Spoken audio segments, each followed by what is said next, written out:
출애굽기 23장 29절에서 30절 말씀.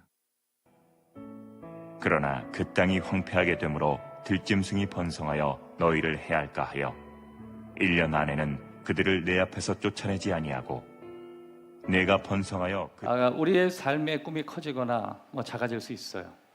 근데 꿈의 크기라고 하는 것은 우리 삶의 크기와 연결되어 있습니다. 그러니까 내 삶의 꿈이 커지게 되면 내 삶이 커지게 되고, 그리고 내 삶의 꿈이 작아지면 생각보다 내 삶이 훨씬 더 작아져요. 그러니까 내 삶에 꿈이 없다라고 하는 것은 굉장히 위험하고 불행한 거예요. 그리고 내 꿈이 점점 축소되고 있다라고 하는 것은 내 삶에 있어서 내 삶이 지극히 훨씬 더 많이 작아지고 있다라고 하는 것입니다.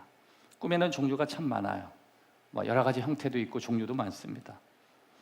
심지어 우리는 악몽이라고 하는 꿈의 종류가 있어요. 내가 원하지 않는 그런 상황 속에 뭔가 무서운 꿈을 꾸는 거, 그게 이제 악몽이라고 해요. 악몽을 꾸게 되면 정말 이해가 안 돼요. 내가 어떻게 그런 상황 속에서 끊임없이 도망치고 있는 내 자신을 발견하기도 하고, 뭔가 내 것을 강제로 뺏기기도 하고, 심지어 다른 누군가에게 내가 어려운 일을 당하는, 극단적인 어려움을 당하는 그런 꿈을 꾸기도 해요. 식은땀을 온통 흘려요. 그건 악몽이라고 해요. 또 다른 유형의 꿈도 있죠. 이건 정말 말도 안 되는 꿈이에요. 꿈을 꾸면서도 이건 말이 안 된다고 해요. 물론 그 꿈은 굉장히 좋은 꿈이기도 해요. 가끔 내 현실에서 이룰 수 없는 그러한 것을 꿈으로 꾸면서 너무너무 좋아하기도 합니다. 그래서 꿈을 꾸면서도 우리가 알아요. 이건 말이 안 돼. 그러면서 꿈을 꿔요. 근데 그 꿈을 꾸는 그 시간이 얼마나 행복한지 몰라요. 동물도 꿈을 꾼다 그래요. 특별히 여러분 유튜브에 보면 개도 꿈을 꾸나요? 이렇게 한번 쳐보세요. 개도 꿈을 꾸나요? 특별히 개도 꿈을 꾸나요? 유튜브를 딱 치시면 제일 먼저 이렇게 개도 꿈을 꾸나요 하는 그런 SNS 내용이 딱 나오면서 동시에 강효국 씨, 그 사람이 이제 개에 대해서 답을 해주는 그런 내용이 쭉 나와요. 그 사람의 대답은 이렇습니다. 개도 꿈을 꾼다. 그리고 그 다음에는 SNS가 쭉 내려와요. 우리 집 개도 꿈을 꿔요. 그래서 개가 발짓을 하는 거, 부르르 떠는 거, 뭔가 언어적인 표현은 잘 못하지만 개도 뭔가를 표현하고 있는 그러한 것들을 바라보면서 개도 꿈을 꾼다, 그렇게 설명하기도 합니다. 근데 저와 여러분이 말하고 있는 그런 꿈은 개들이 꾸는 꿈, 그리고 우리의 이상적인 현실에서 뭔가 탈피하고 싶어서 꾸는 그런 꿈과 그런 꿈에 대해서 오늘 여러분과 나누고 싶은 생각은 없습니다. 그 이상의 꿈을 여러분과 나누고 싶은 거예요. 그것은 바로 하나님이 주시는 꿈이에요. 여러분, 저와 여러분의 마음 가운데는 뭔가 추구하고 싶어하는 마음들이 끊임없이 일어납니다. 하나님도 그것을 너무 잘 알고 계세요. 사실 가능한 삶의 현실도 많이 있지만 불가능한 요소들도 우리의 삶에 많이 있습니다. 특별히 우리의 마음 가운데 지금보다 훨씬 나은 삶을 살기 원하는 소망들이 있어요. 2023년도보다 훨씬 나은 2024년도가 되기를 원하는 마음들이 있어요. 그 가운데 우리는 자연스럽게 단기적인 꿈이 일어나고, 더 나아가서 과연 이것이 이룰 수 있을까라고 하는 소원과 비슷한 꿈들이 내 안에 일어날 때도 있다라고 하는 것입니다. 그런데 하나님이 주신 꿈은 우리가 이룰 수 있는 것이 아니죠. 그거는 하나님께서 이루어 주시는 것입니다. 성경에 보면 하나님께서 우리에게 꿈을 꾸도록 많이 유도하셔요. 그것이 바로 이스라엘 사람들에게 하나님이 주신 꿈들이에요. 여러분 잘 알고 계시지만 이스라엘 사람들에게 하나님 어떤 꿈을 줬죠? 약속의 땅 가나안이라고 하는 꿈을 주셨어요. 그들은 평생 자기의 땅이 없이 살았습니다. 그는 그냥 들에서 사는 민족이었고 유목민들이었어요. 그들에게 하나님께서 말씀하십니다. 너도 정착하면서 살게 될 것이다. 너에게도 기름진 땅이 생길 것이다.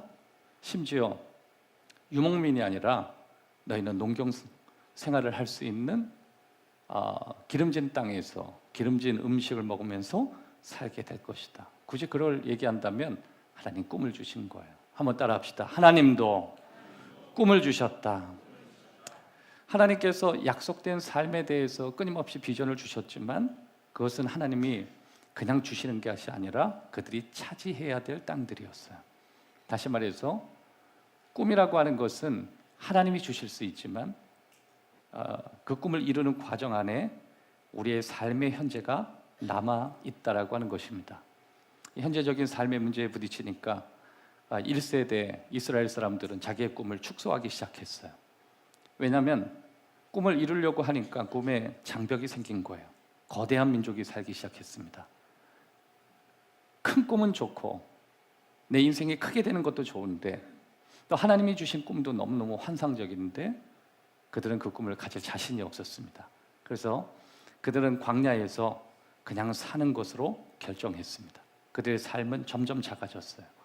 심지어 하나님의 약속의 땅에 저변에서 살다가 그들은 광야에서 죽게 되었습니다. 그러나 그 하나님의 약속을 간절히 원하는 세대가 일어났어요. 그게 바로 여러분이 잘 알고 있는 여호수아 세대였습니다. 여호수아 세대는 하나님이 약속하신 새로운 삶과 또 하나님이 약속하신 새로운 땅에 대해서 마음이 있었습니다. 도전하고 싶었습니다. 마음속에 뜨거움이 있었습니다. 하지만 그들은 준비되지 않았습니다. 여러분, 하나님께서 저와 여러분에게 주시는 꿈은 내가 원한다고 되는 게 아니에요. 그 땅을 얻기 위해서, 그 땅을 차지하기 위해서 우리는 무언가 준비해야 된다라고 하는 것입니다. 그래서 하나님은 2세대 이스라엘 백성들에게 준비시키는 장면이 쭉 설명이 나옵니다. 특별히 그 준비시키는 그 장면에 대해서 자세하게 다루고 있는 것이 바로 신명기 말씀이에요. 7장 22절에는 이렇게 설명하고 있습니다. 내 하나님 여호와께서 이 민족들을 내 앞에서 조금씩 쫓아내시리라. 많이도 아니다, 조금씩이다. 이 민족을 내 앞에서 쫓아내신다. 이 뜻은 내가 얻을 수 없는 이 땅을 너희에게 조금씩 허락하실 것이다. 굳이 얘기한다면 너의 꿈은 조금씩 성취해 갈 것이다. 그 뜻이에요. 여러분, 하나님은요 한 번에 주시는 분이 아니에요. 하나님은 조금씩 주셔요. 조금씩 가다 보면 하나님께서 분명한 꿈을 보여주시고 또 분명한 땅을 그들에게 허락해 주시는 것입니다. 자, 그러면 하나님께서 주시는 그 귀한 꿈을 이루기 위해서 우리가 어떻게 그 꿈을 계속 이어갈 것이고 또 그 꿈을 어떻게 우리가 붙잡을 것인지 세 가지로 여러분과 함께 나누기를 원합니다. 첫 번째, 하나님의 꿈은 하나님으로부터 나온다는 거예요. 뭐라고요? 네, 하나님의 꿈은 하나님으로부터 나온다. 여러분, 우리가 지금보다 더 크게 살고 또 하나님이 주시는 그 꿈에 가깝게 가기 위해서 우리가 해야 될 것은 아무것도 없어요. 그것은 발견하는 것 외에는 없어요. 왜냐하면 저와 여러분이 아무리 상상해도 하나님이 가지고 계신 상상이나 우리를 향한 계획보다 크지 않기 때문에 그래요. 우리는 하나님이 우리를 향해서 가지고 계신 그 꿈을 발견하는 것이 우리에게 가장 중요한 거예요. 하나님의 꿈은 하나님에게서 나와요. 이걸 먼저 우리는 기억해야 돼요. 그 꿈은 우리가 결정하는 것도 아니에요. 우리가 꿈을 꾸기로 열심히 노력하는 것도 아니에요. 심지어 우리가 얼마나 상상력이 많은가, 우리가 얼마나 창의력인 사람이 되는가, 그건 중요하지 않아요. 하나님이 주시는 위대한 꿈, 하나님이 주시는 꿈은 하나님으로부터 시작돼요. 그래서 내가 꾸는 꿈과 하나님이 주시는 꿈은 너무 달라요. 내가 꾸는 꿈은 내가 꾸는 거예요. 하지만 하나님이 주시는 꿈은 하나님이 주셔야 되는 거예요. 그래서 이것이 내 꿈인가 하나님이 주시는 꿈인가 우리는 삶에서 발견하게 되는 것입니다. 그 근거가 있습니다. 예레미야 1장 5절에 보면 이렇게 나와 있습니다. 내가 너를 모태에서 짓기 전에 너를 알았다. 내가 배에서 나오기 전에 너를 구별했다. 그리고 여러 나라의 선지자로 너를 세웠다. 자, 여기서 여러분이 보셔야 될 게 모태에 짓기 전에 너를 알았다. 이걸 이렇게 설명해 보시죠. 난 네가 뱃속에 있을 때부터 너에 대한 계획을 가지고 있었고 너가 뱃속에 있을 때부터 너 자신이 누구인지 난 잘 알고 있었다. 이거를 계획 대신 꿈이라는 말로 바꿔도 해석이 가능해요. 난 너가 어머니 뱃속에 있을 때 너를 향하여 꿈을 가지고 있었고, 네가 세상에 나오기 전에 너라고 하는 존재가 세상에 보내질 때 그때부터도 바로 너를 향해서 꿈을 가지고 있었다. 뭐 그런 거예요.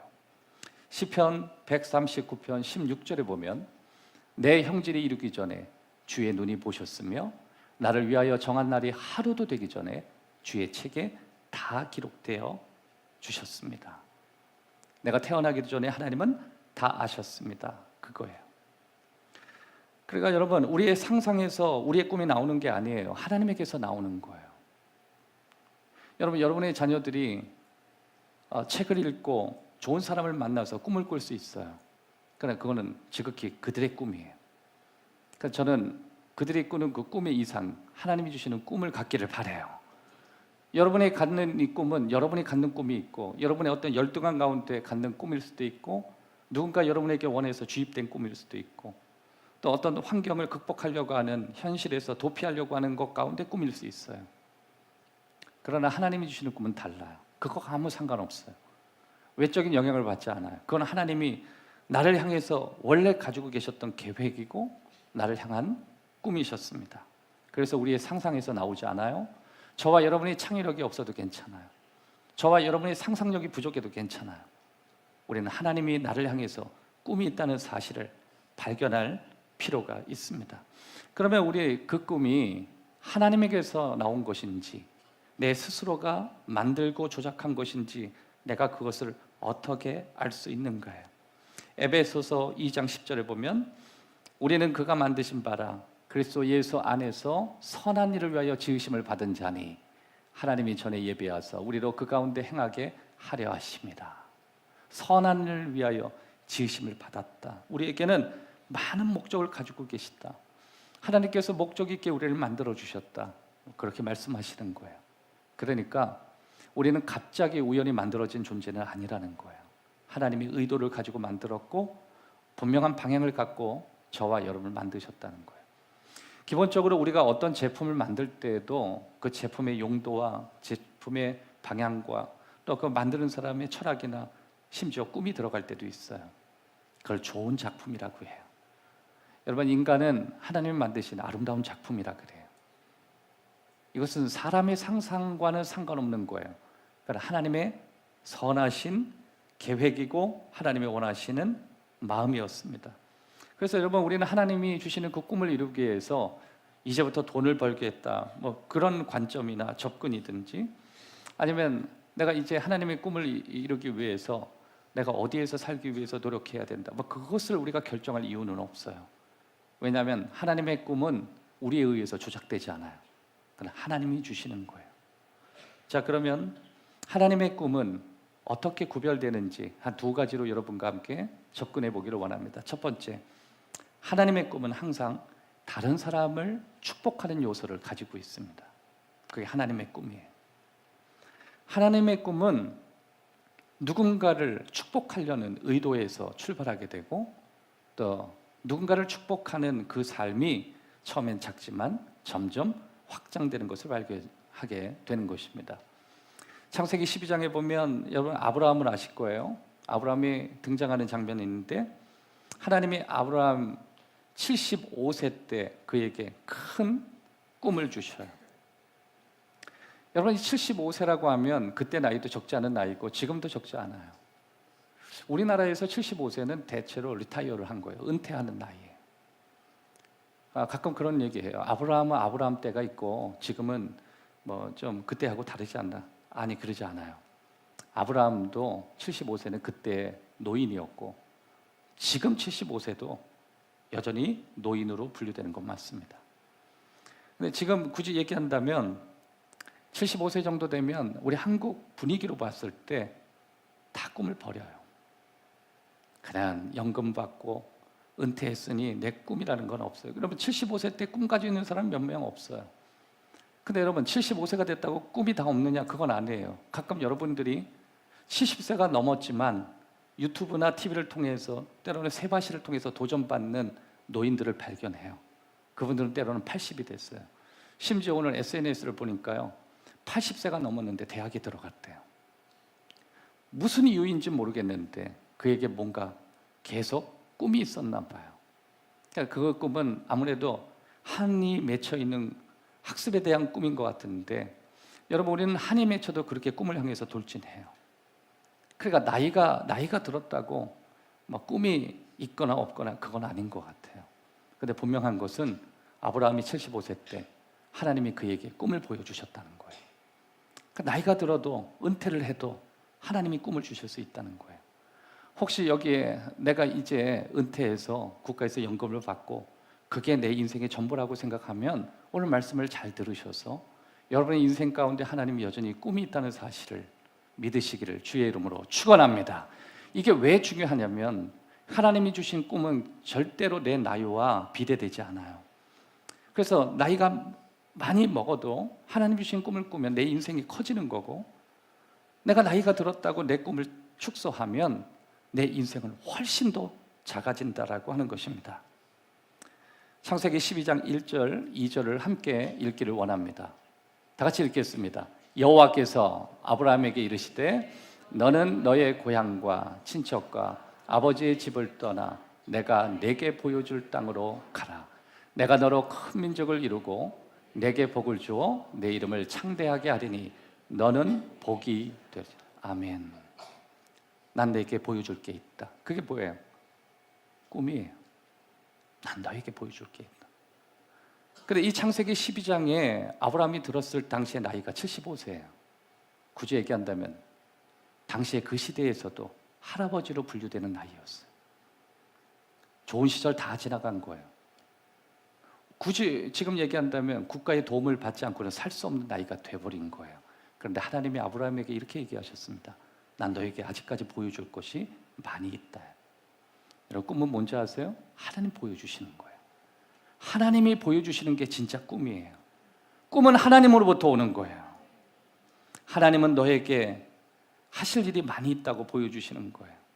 나는 너를 통해서 아직도 너에게 보여줄 게 많이 있다는 거예요. 그게 아브라함이 75세 때 보았던 하나님의 꿈이었습니다. 요셉이라고 하는 젊은 사람에게도 그런 일이 일어났습니다. 그러니까 이 꿈이라고 하는 것은 나이 어리다고 없는 것도 아니고 나이 많다고 없는 것도 아니에요. 그러니까 제일 불쌍한 거는 먹고 살 게 없는 게 아니라 꿈을 잃어버리고 사는 거예요. 꿈 없는 것이 가장 불쌍한 거예요. 마귀가 우리를 가장 힘들게 하는 게 뭐냐? 현실에 묶여서 꿈을 상실해 버리는 거예요. 여러분, 밥은 못 먹고 살아도 꿈을 잃어버려서 살 수가 없는 거예요. 여러분의 가정 안에도 꿈이 있기를 바라요.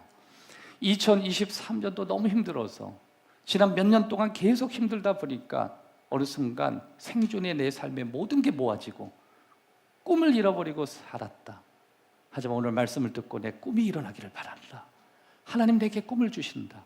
여러분, 젊은 사람도 꿈이 있어야 일어나요. 나이가 들고 은퇴를 해도 꿈이 있어야 살 마음이 생기는 것입니다.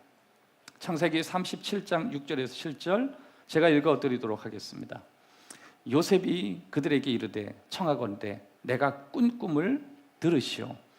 우리가 밭에서 곡식단을 묶더니 네 단은 일어서고 당신들의 단은 네 단을 둘러서 절하더이다.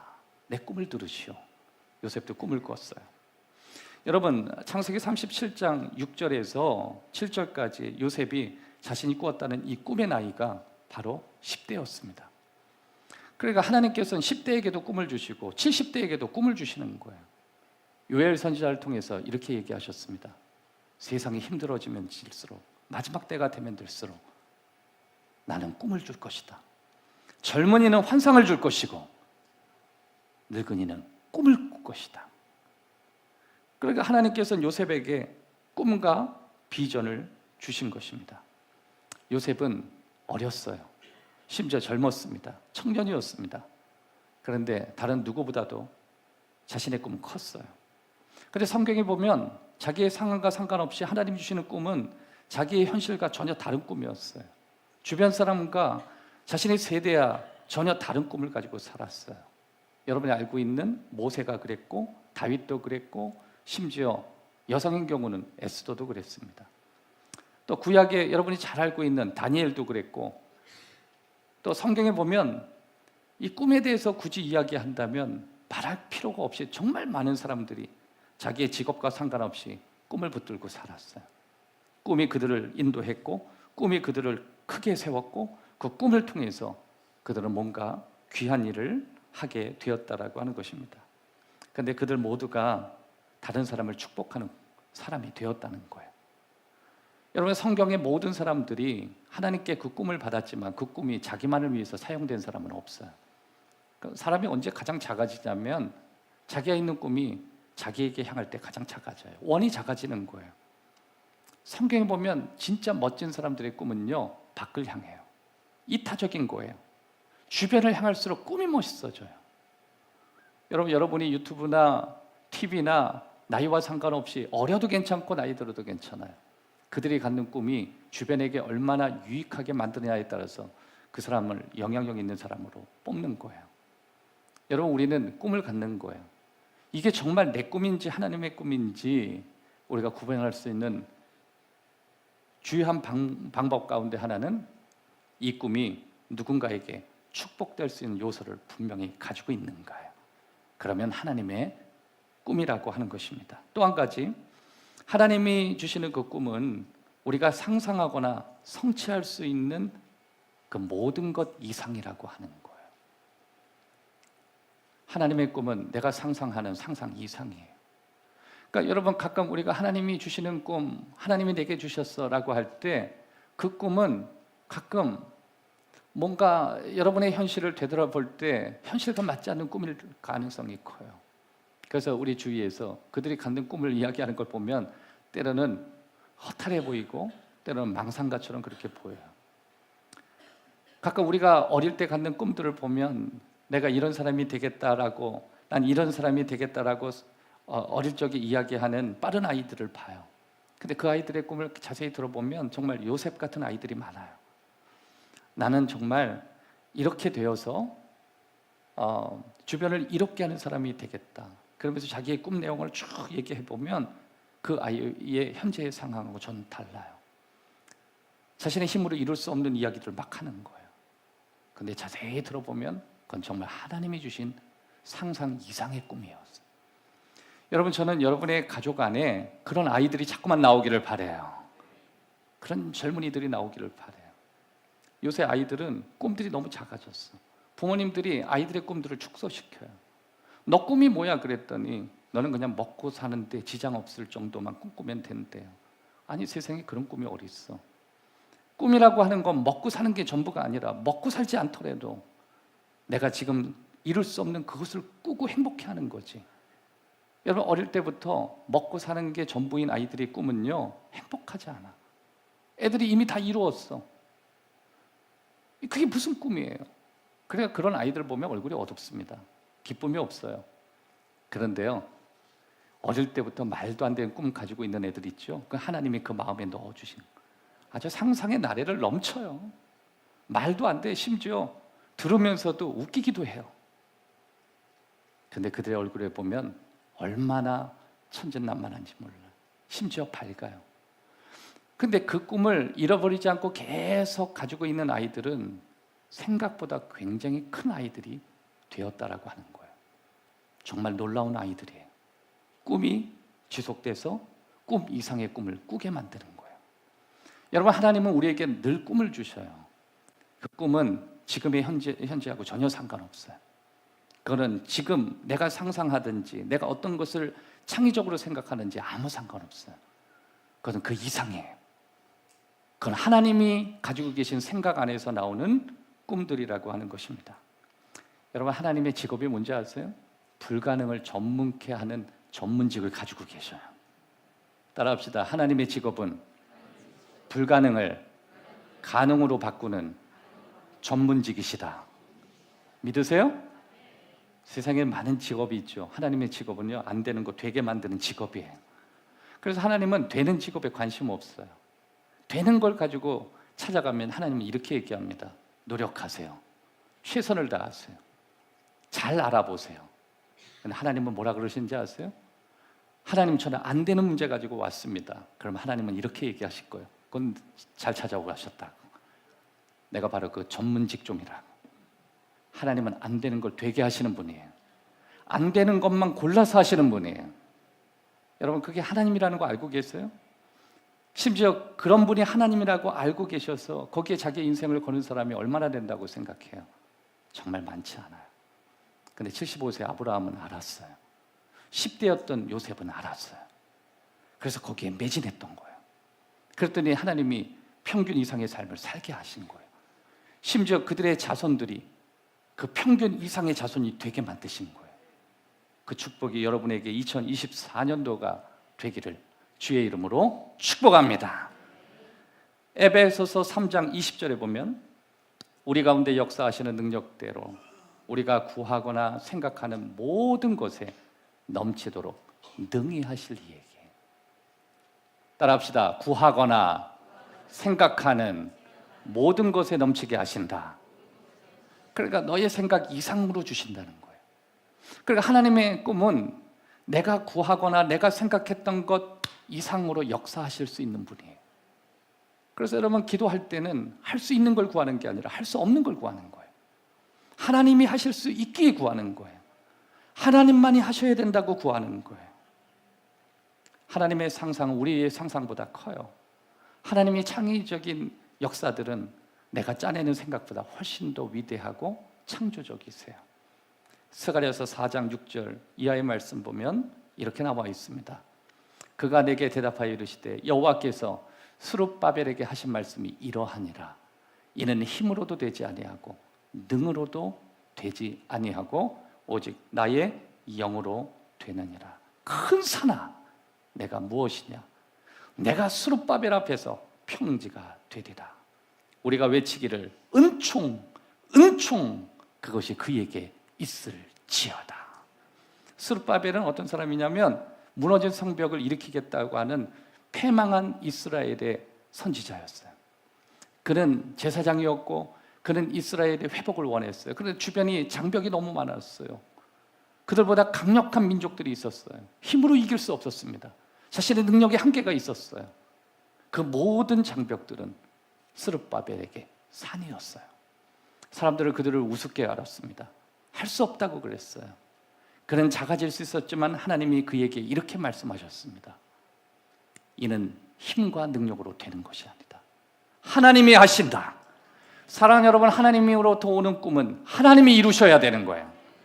우린 그래서 하나님을 의지하는 거예요.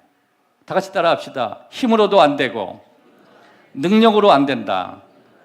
그러고 나서 뭐라 그러냐면 스룹바벨 앞에 이 모든 장벽은 평지가 될지어다. 뒤에 따라오는 말이 뭐예요? 그에게 말하기를 은총, 은총, 그것이 스룹바벨에게 있을지어다. 여러분, 2024년도에 여러분의 삶에, 여러분이 구하는 모든 삶에, 저와 여러분이 계획하는 모든 계획이 하나님의 은혜 아니면 설명하기 어려운 것들이 이어지기를 주의 이름으로 축원합니다. 은혜 아니면 설명이 안 돼야 돼요. 하나님의 은혜밖에는 이것을 이룰 수 있다라고 설명할 길이 없어야 돼요. 여러분, 여러분의 자녀의 꿈을 가지고 있죠. 여러분의 개인적인 인생의 꿈을 가지고 있죠. 여러분의 개인적으로 가지고 있는 소원들이 있죠. 그건 여러분의 노력으로 여러분이 설명하면 그건 여러분의 꿈이셨던 거예요. 하지만 아무리 돌아봐도 내가 이루어졌던 이 꿈은 하나님의 은혜밖에 설명할 수 없었다라고 하면 그건 하나님이 주신 꿈이었던 거예요.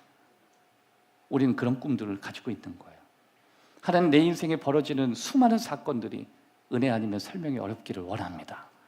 내가 지금까지 평생 살아왔던 것이, 내가 좋은 부모가 되었기에 이런 자녀가 나왔고, 내가 노력했기 때문에 이런 집에 살았고, 내가 열심히 노력했기 때문에 좋은 믿음의 동력자들 얻었고, 이건 다 내가 설명이 가능했던 내 노력이었어요. 그러나 지금까지 내가 살아왔던 내 삶을 되돌아보니까 이건 하나님의 은혜밖에 설명이 안 되는 거예요. 맞아요. 그게 하나님이 하신 일이에요. 그게 하나님이 여러분에게 주셨던 꿈인 거예요.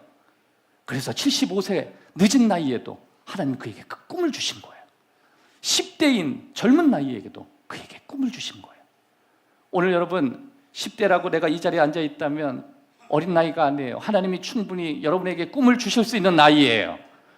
은퇴했다고 꿈이 없는 게 아니에요. 하나님이 아브라함에게 주셨던 꿈이 여러분에게 있을 수 있는 나이예요. 오늘 저와 여러분에게 그 꿈이 일어나기를 주의 이름으로 축원합니다. 두 번째, 하나님의 꿈은 내게 주신 것을 살펴볼 때 발견할 수 있습니다. 그것은 내게 주신 하나님의 꿈들을 살펴보아야 하는 것입니다. 시편 33편 13절 이하의 말씀을 보면 여호와께서 하늘에서 굽어보사 모든 인생을 살피시며 곧 그가 거하시는 곳에 세상의 모든 거민들을 굽어 살피시는도다. 15절 그는 그들 모든 마음을 지으시며 그들의 모든 일을 굽어 살피시는 이시로다. 모두의 마음을 지으셨다. 여러분 마음을 지으셨어요. 근데 참 신기하죠. 저와 여러분은 하나님의 마음을 지으셨는데 우리의 마음을 잘 몰라요. 그래서 우리는 가끔 그러잖아요. 나도 내 마음을 모르겠다고. 예, 맞아요. 그게 정확한 표현이에요. 하나님의 마음을 지으셨는데 마음을 우리에게 오픈하신 게 아니라 우리의 마음을 포장하신 거예요. 그래서 우리는 그 마음을 들여다봐야지만 하나님이 내 마음 안에 무엇을 넣어주셨는지 패키지를 알 수가 있는 거예요. 마음을 지으신 분은 하나님이 맞아요. 근데 마음을 들여다봐야 돼요. 근데 우리는 너무 바빠요. 너무 분주해요. 너무 행복해요. 너무 우리는 바깥 우리의 삶에 너무 분주하게 살아요. 혼란스럽게 살아요. 그래서 우리의 마음을 들여다볼 시간이 없는 거예요. 가장 비극은 정말 돌이킬 수 없는 나이가 되었을 때 그때야 자신의 마음을 들여다보는 시간을 갖는 거예요. 여러분 우리 교회의 목적이 뭔지 아세요? 조금이라도 젊은 나이에 자기의 마음을 들여다볼 수 있는 시간을 확보하는 거예요. 여러분 좋은 부모가 있고 좋은 집에 있고 원하면 모든 것을 줄 수 있는 이 세상에서 자기의 마음을 들여볼 여유가 누가 있겠어요? 누리기도 바쁜데. 근데 하나님은 우리의 마음속에 넣어주신 하나님의 꿈을 우리가 들여다볼 수 있도록 허락하신 거예요. 왜 그러냐면 하나님은 우리의 마음을 지으셨거든요. 여러분 하나님이 여러분에게 저에게 주시는 이 마음은 하나님이 다 포장하고 거기에 이쁘게 묶어 있어서요. 우리가 그걸 들여다봐야만 그 꿈을 정확히 알 수가 있습니다. 저는 10대입니다. 제가 무슨 꿈이 있겠습니까? 목사님 저는 이미 좋은 날 다 지나가서 이제 팔순을 앞두고 있습니다. 무슨 꿈이 있습니까? 그렇지 않아요. 여러분 내면을 이제부터 살펴보십시오. 여러분의 내면을 살펴볼 수 있고 여러분의 마음을 들여다볼 수 있는 5가지 툴을 여러분에게 가르쳐 드릴게요. 삽지에 잘 나와 있습니다. 이 5가지는 제가 하는 말이 아니라 크라우드라고 하는 사람이 있었던 그 책 안에 심리학자가 5가지 우리의 마음을 살펴볼 수 있는 내용에 대해서 나와 있는 내용을 여러분과 공유하고 있는 것입니다. 그 중에 첫 번째, 영적인 은사들이에요. 영적인 은사. 굳이 얘기한다면 영적인 재능 그런 거예요. 여러분 우리가 예수님을 믿잖아요. 그러면 예수님을 믿으면 하나님께서 뭔가 우리 주위에 축복의 통로가 되라고 이타적으로 살라고 기여하라고 하나님이 재능을 주셔요. 이건 영적인 은사들이에요. 그건 예수님을 믿어야 주시는 패키지 안에 주시는 선물이에요. 한번 따라합시다. 예수님을 믿으면 기여하면 살라고 영적인 선물을 주신다. 그게 여러분 마음속에 숨겨져 있는 재능이에요. 물론 생활에 사용할 수 있는 능력도 주시지만 특별히 우리가 하나님의 나라와 하나님의 영광을 위해서 일생 살면서 기여할 수 있는 재능을 주셔요. 이건 내가 노력한다고 받는 게 아니에요. 예수를 믿으면 우리의 마음속에 그렇게 넣어주시는 선물 중에 하나예요. 그래서 예수님을 나의 주님으로 모신 이후에 자기의 마음을 살펴본 사람들이 생각보다 예수님이 자기 마음 가운데 주시는 자기만이 가지고 있는 영적인 선물들을 발견할 경우가 많이 있어요. 그것이 바로 마음속에 하나님 주시는 그 선물들을 들여다보는 축복이에요. 또 한 가지는 우리의 열정이에요. 열정. 여러분 우리의 마음속에 이렇게 들여다보면 하나님께서 우리의 마음 안에 열정을 주셨음을 우리가 발견해요. 여러분 하나님 우리의 마음을 주셨죠? 마음을 깊이 들어가다 보면 주변 사람과 다른, 왜냐하면 주변 사람과 내가 다 같은 마음을 갖고 살지 않잖아요. 다른 사람에 비해서 내가 좀 더 나은 뜨거움을 하나님이 주셨다는 걸 알고 있어요. 여러분 좋아하는 것에 대해서 서로가 온도차가 다 다릅니다. 내가 가지고 있는 뜨거움이 있어요. 그러니까 하나님이 내 마음속에 들여다보면 저 사람이 갖는 마음보다 내가 가지고 있는 어떤 분야에 대해서 뜨거운 마음, 다시 말해서 패션을 주신 거예요. 우리는 같은 열정을 가지고 살지 않아요. 어떤 분야에 대해서, 어떤 부분에 대해서 좀 더 뜨거운 마음들을 내 마음속에 주셨다는 걸 발견해요. 심지어 그것이 어떤 꿈의 영역에 대해서는 그렇습니다.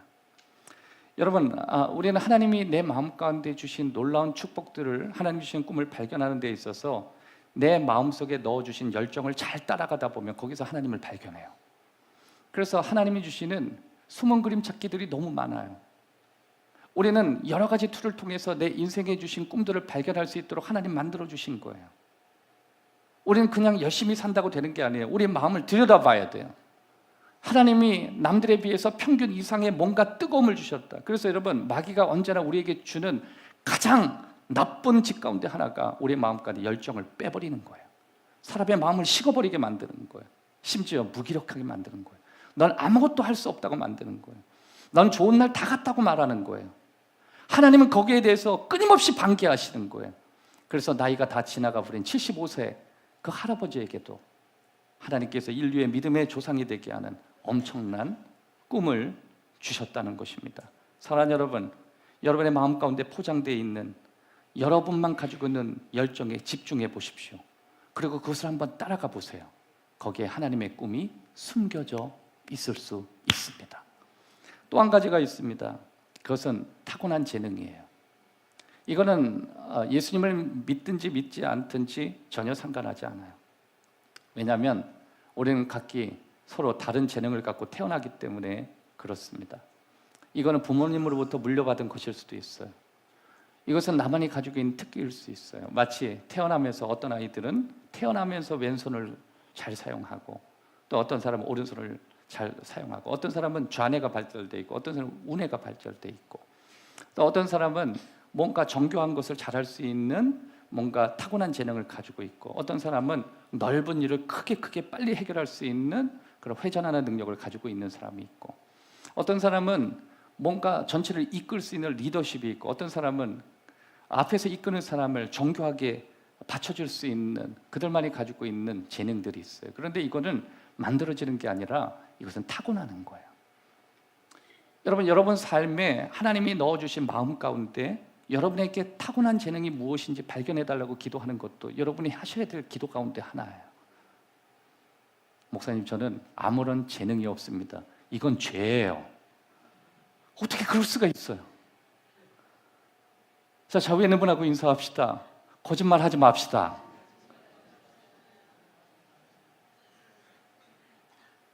누가 그래요?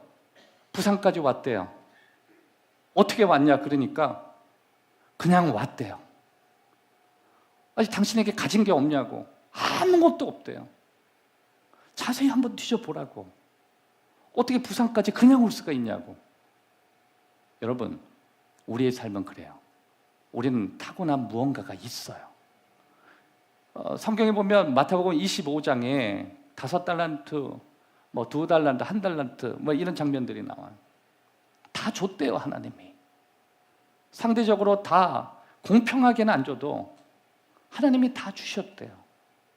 그런데 1달란트 받은 사람은 하나님께 호되게 질책을 받았습니다. 그 사람은 네 마음을 잘 들여다보지 않았대요. 하나님의 마음을 열어보지 않았대요. 평생에 너는 남들과 비교해서 남 가진 것만 비교하고 남들이 가졌다는 것만 얘기하고 다녔대요. 네 거 볼 시간이 없었다는 거죠. 여러분, 하나님께서는 타고난 재능이 있다는 거 우리는 발견할 필요가 있어요. 어떤 사람은 기계를 잘 다뤄요. 그런데 어떤 사람은 글을 잘 읽어요. 어떤 사람은 문학적인 능력이 커요. 어떤 사람은 분석하는 능력이 커요. 이건 타고나야 돼요. 또 한 가지가 있습니다. 성격이. 내성적인 성격, 외향적인 성격, 우리는 다 다른 성격을 갖고 살아요. 심지어 혈액형이 달라요. 우리는 가끔 혈액형에 따라 그 사람의 성격을 진단해요. 그런데 그것이 꼭 과학적이지만은 않아요. 전혀 성격과 다르게 살아가는 사람이 있고, 오히려 자신의 직업에 대해서 자신의 성격과 자신의 기질을 극복하면서 전혀 다른 사람으로 살아가는 사람도 우리 주위에 많이 있어요. 그러나 하나님이 주신 성격은 그대로 있어요. 여러분이 내성적으로 태어나시면 내성적인 사람이에요. 여러분이 외향적으로 태어나셨으면 외향적인 사람이에요. 우리는 각기 하나님이 주신 성품들이 있어요. 여러분, 교회는 각기 자신이 주신 성품에 따라서 깊이 있게 일하는 사람들로 이루어져요. 우리는 외적으로 외향적인 성격이 다 좋다고 얘기하지 않아요. 우리는 내적인 성격들이 다 좋다고 얘기하지 않아요. 우리는 각기 그것이 다 하나님이 주신 성격이라고 설명해요. 교회는 그게 다 필요해요. 교회는 외향적인 성격도 필요하고 내향적인 성격도 필요해요. 여러분의 가정에는 외향적인 자녀도 있고 내향적인 가정이 있고, 저희 가정도 마찬가지예요. 저희 가정도 아이들이 있는데 3명의 성격이 다 달라요. 한 명은 극외향적이에요. 한 명은 완전 안쪽이에요. 어떻게 같은 부모인데 애가 이렇게 다를 수 있겠느냐? 그거 하나님이 주신 거예요. 누가 더 뛰어나나? 우리 그렇게 얘기하잖아요. 하나님이 주신 거예요.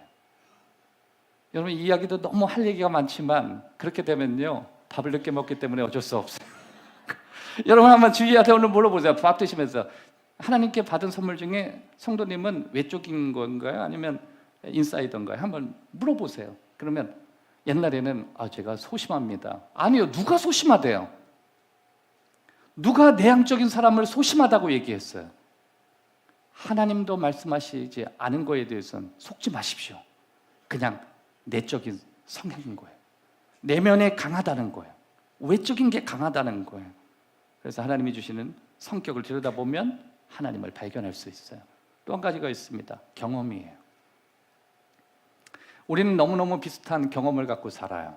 사람의 연수가 70이요 간 걸으면 80이라. 우리는 각기 비슷한 걸음을 걷고 살아요. 근데 자세히 한번 이야기해 보십시오. 서로가 걸어온 길이 너무 달라요. 다시 말해서 A라는 집사님과 B라는 집사님이 살아왔던 삶은 비슷한데 걸어왔던 인생을 되돌아보면 걸어온 길이 다른 거예요. 바로 걸어왔던 길이 다르다는 것을 우리는 경험이 다르다 이렇게 설명하는 거예요. 나 여호와는 너의 길을 인도하는 여호와라. 여러분, 하나님께서 여러분의 경험을 주셨다는 거 알고 계세요? 여러분의 마음 가운데 여러분이 걸어왔던 그 경험들을 잘 살펴보면 하나님이 어떻게 우리를 이끄셨는지 잘 알 수가 있어요. 여러분, 우리 마음 가운데 하나님이 주신 선물들, 하나님 주신 꿈들을 살펴보기에 앞서 내가 어떤 걸음을 걸어왔는가를 자세히 한번 살펴보십시오. 여러분의 경험에는 좋은 일이 있었고 여러분의 경험에는 나쁜 일도 있었어요. 그런데 여러분, 우리는 좋은 일은 하나님이 주셨고 나쁜 일은 마귀가 줬다고 생각해요. 그러나 넓은 의미로 볼 땐 하나님이 허락하신 거예요. 나쁜 것도 하나님이 허락하셨고 좋은 것도 하나님이 허락하셨어요. 경험은 하나님으로부터 온 거예요. 그래서 우리는 나쁜 경험, 좋은 경험들을 살펴보면서 이것이 내 삶에 하나님의 마음속에 어떤 의미를 주셨는가 살펴보는 거예요. 그래서 자신을 연구하기 시작하는 거예요. 하나님께서 내 마음에 무엇을 특별하게 주셨는지 마음속을 그렇게 5가지의 툴로 살펴보는 거예요. 그럴 때 우리는 하나님의 꿈을 따라갈 수가 있어요.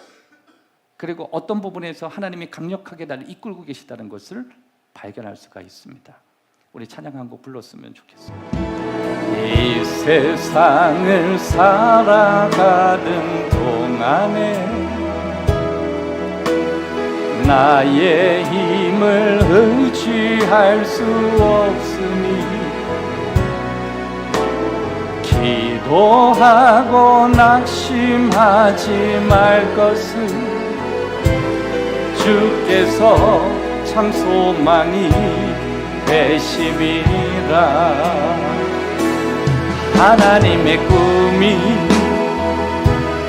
나의 비전이 되고 예수님의 성품이 나의 인격이 되고 성령님의 권능이 나의 능력이 되기 원하고 바라고 기도합니다.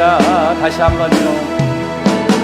이 길을 걸어가는 동안에 세상의 것 의지할 수 없으니 감사하고 낙심하지 말 것을 주께서 참 참 기쁨이 되심이라. 하나님의 꿈이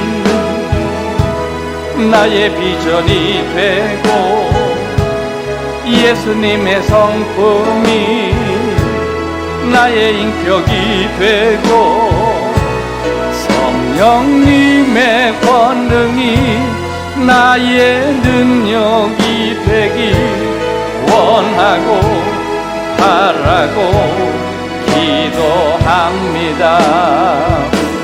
하나님의 꿈이 나의 비전이 되고 예수님의 성품이 나의 인격이 되고 성령님의 나의 능력이 되길 원하고 바라고. 우리 한 번 더 다시 한번 합시다. 이 세상에 살아가는 동안에, 이 세상을 살아가는 동안 나의 힘을 의지할 수 없으니, 나의 힘을 의지할 수 없으니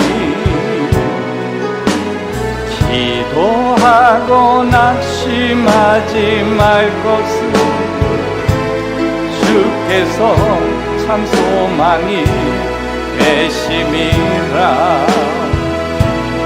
하나님의 꿈이 나의 비전이 되고 예수님의 성품이 나의 인격이 되고 성령님의 권능이 나의 능력이 되기 원하고 바라고 2절 한 번 더 불러요. 주의 길을 걸어가는 동안에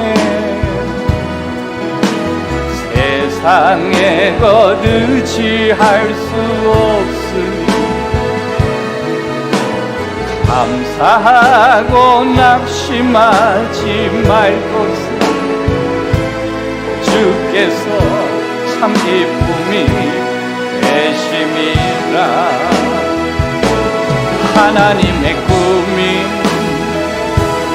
나의 비전이 되고 예수님의 성품이 나의 인격이 되고 성령님의 권능이 나의 능력이 되기 원하고 바라고.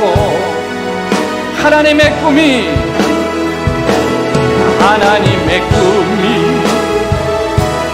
나의 비전이 되고 예수님의 성품이 나의 인격이 되고 성령님의 권능이 나의 능력이 되기 원하고 바라고 기도합니다.